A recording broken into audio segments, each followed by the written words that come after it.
conditions of this health care are highly punitive if what you're articulating is so. My question to you is, the terms and conditions of health care are the problem. Do you think that in the United States of America, that if someone needs care, that they should be denied care? Or are you disagreeing with the way that care is being made available and the terms and conditions grounding it? Could you explain it? Because I want to understand, what is your issue with people who will now have health care? Because there's a lot of people that will just tout, look, health care is now for everybody. And under that general umbrella, there's a lot of critical thinking that is not happening underneath that banner. Like, what's it going to cost? What's it about? What are the terms and conditions? What does it mean? And there's a tyrannical mandate now. There's a tyrannical law that's entering our biological lives, our electronic lives, our financial lives, our philosophical lives, our lives of speech and communication.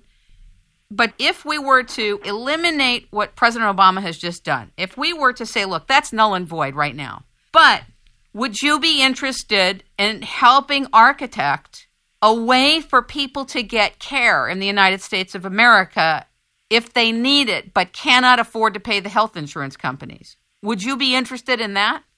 Well, certainly I would. And as a matter of fact, I've been involved in that in the past. And most of this is being done at the state level. And in most states, there are very good systems set up to provide people with health care.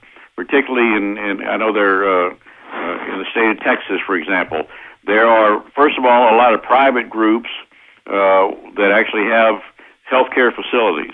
And people that cannot afford health care or don't have insurance can go and get health care. There's some very good clinics around where, you pay $20 for a doctor's visit. And they can help people get medicine and this sort of thing. Emergency rooms, of course, treat a lot of people that need to get help. And in the state of Texas, for example, they have very good treatment that's provided. This is mandatory. They can't just turn people away and come to emergency rooms. They have to provide care for them. Part of the problem is in states like California and in certain parts of Texas, so many of the people that are coming to get health care are coming from across the border and are not citizens of the United States. They're illegals, and yet they're provided health care too, and that is bankrupting part of the system. But the idea is that the states, with subsidies from the federal government on things like Medicaid, can provide health care to people that need it and people that can't afford to pay the insurance premiums or get the health care on their own.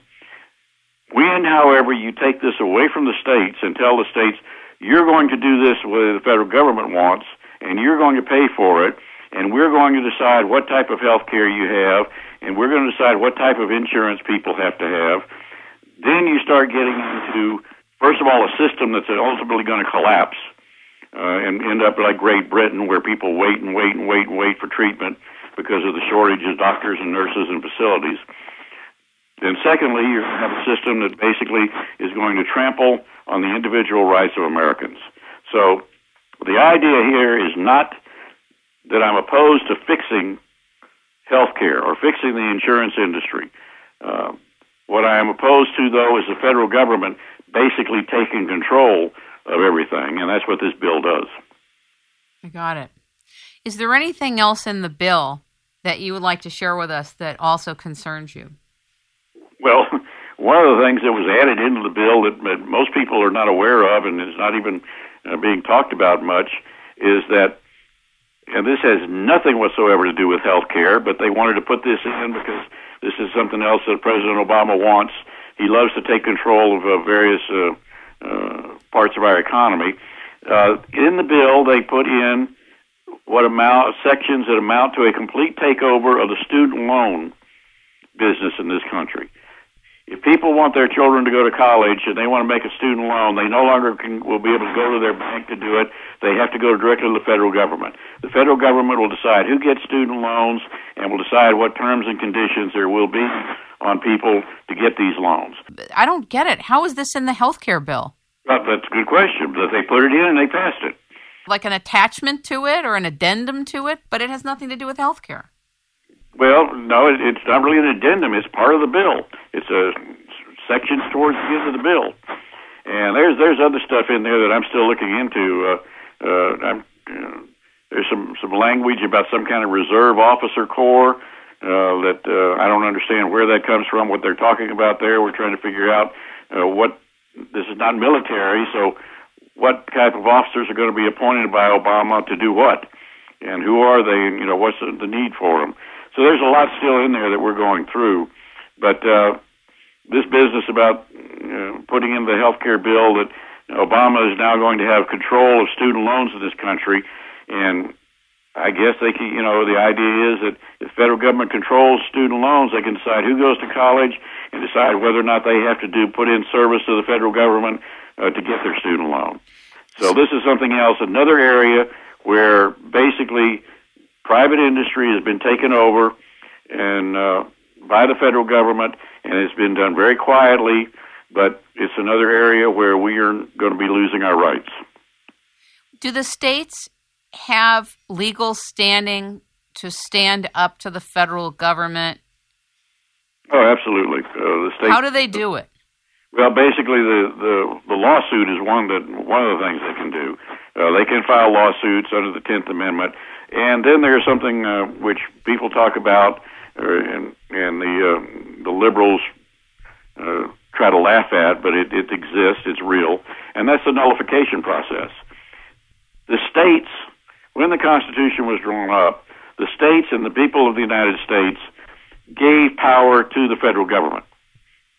And the power was specifically limited. It was limited in the body of the Constitution. It was further limited by the passage of the Bill of Rights.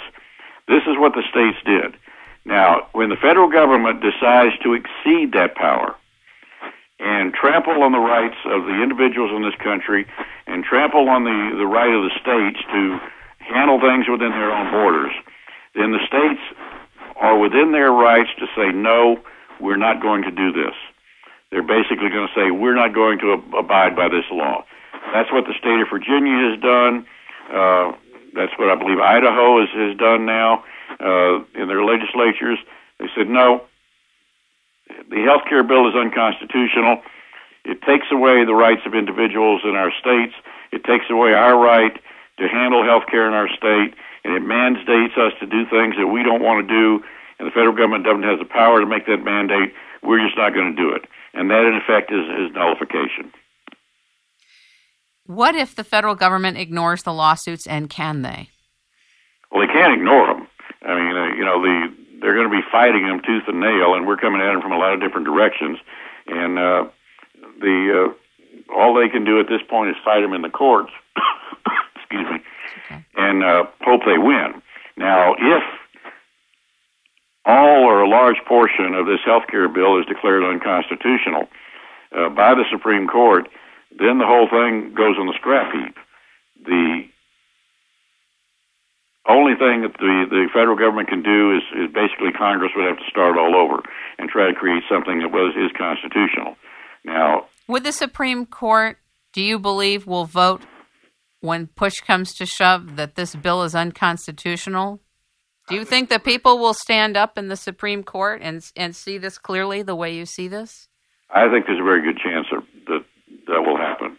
Now, it'll probably be a close vote. It'll probably be a 5-4 vote, although it could, there could be more votes in favor of throwing the bill out. But, of course, we have to be concerned with the fact that down the road, the makeup of the Supreme Court is going to change. You've got Kennedy, who's 89 years old on the Supreme Court right now, and he's pretty much the swing vote. Eventually, he will retire, and when he does, Obama will be appointing someone else to the Supreme Court. And that's another reason that people need to try to elect conservatives to the Senate come November and take back control of the U.S. Senate so that some far-left appointment can't be made by Obama that would change the outcome of something like suits against the health care bills. But, Michael, isn't this really beyond left and right? Let us suppose a Republican did the same thing with a different name.